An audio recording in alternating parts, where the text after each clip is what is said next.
In this short watercolour demo, I'll show you how to paint cool morning light using a deliberately limited palette of blues and yellows.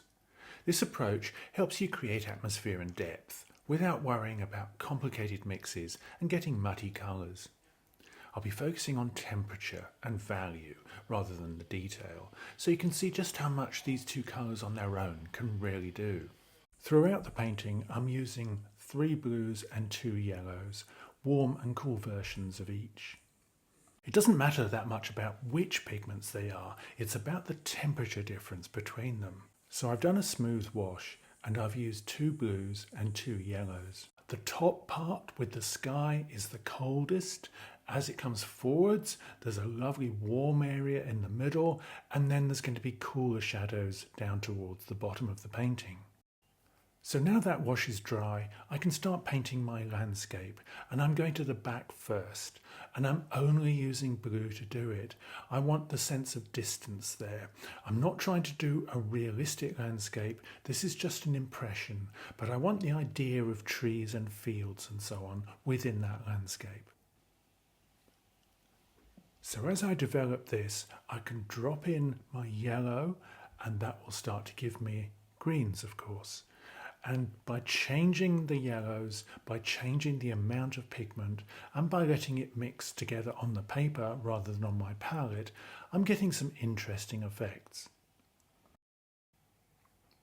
So I'm working down to the middle of the picture where the field stops and the trees start growing, and I'm using just my warmer yellow, and that's giving me a complete difference to the hills in the distance.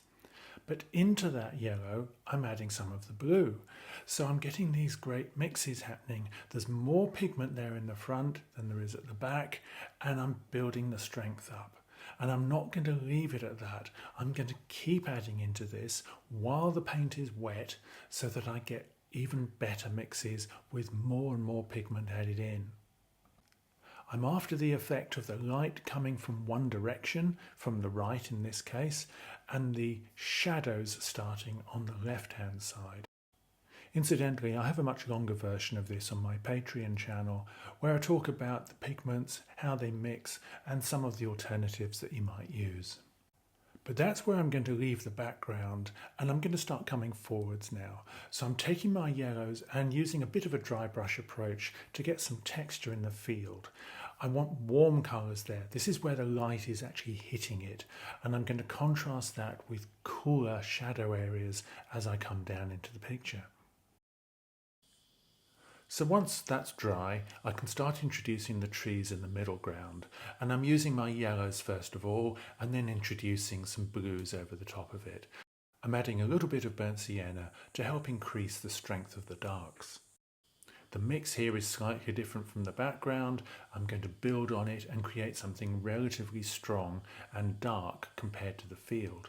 I want the idea of a few fence posts, so I'm just painting negatively around those shapes and then darkening everything behind them. The positioning, of course, is quite critical. I don't want this to come down too far. I want to be able to look across that field, so these trees are fairly well set back.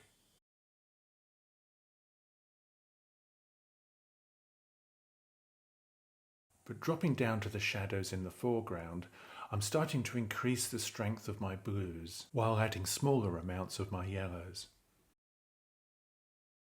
I want this to feel like dappled light, so I'm not making it one strong wash. I'm going over it and getting various streaks through it, leaving some of the underlying colour showing through.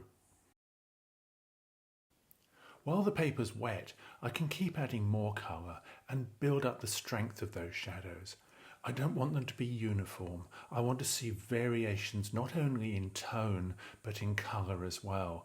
And the strength of those shadows really is dictated by how strong I'm going elsewhere in the painting.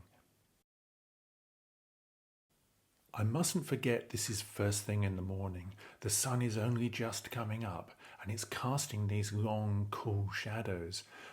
The darker those are, the stronger that light is going to feel and the brighter the field will be. So with that area dry as well, I can start adding a few details. I need to have cast shadows from the trees in the middle, and I also want to have a fence line, a gate and some trees and plants just about a third of the way up so that the light is separated from the area below. This will become the main focus in my painting, the gateway opening into the field beyond. So with a small brush, I'm just slowly building up some darker shapes. I'm trying to get the feeling of plants growing around the fence, anchoring it to the ground. And I want trees on the right-hand side to cut across the background as well. So there's a certain sense of mystery as you go beyond them. So at this point, I'm not too worried about the colour mix I'm using. It's all about how strong it is. I want these fine marks to suggest a little bit of detail, and they're a nice contrast to the soft wet in wet areas that I've got. I need to spread a few of those darker marks through the painting, so with a very fine brush I've got some in the field beyond and a few in the grasses down at the front. I don't want that fence line to feel like a line going across on its own. It needs to blend into the rest of the picture. And I've added a couple of birds in the sky as well, just for a sense of movement. But as I reassess this, I realise that my trees are a little bit too dark and dense. I can't see enough of the trees beyond. So I'm lifting out a little bit of that colour and reworking it. This is something you can do in watercolour, and it's a technique that I use a lot. By having a much more open look to these trees, I can now see the other colours beyond, and it ties the picture together in a much better way. Having a screen of branches and leaves is a lot more delicate than filling in the whole area.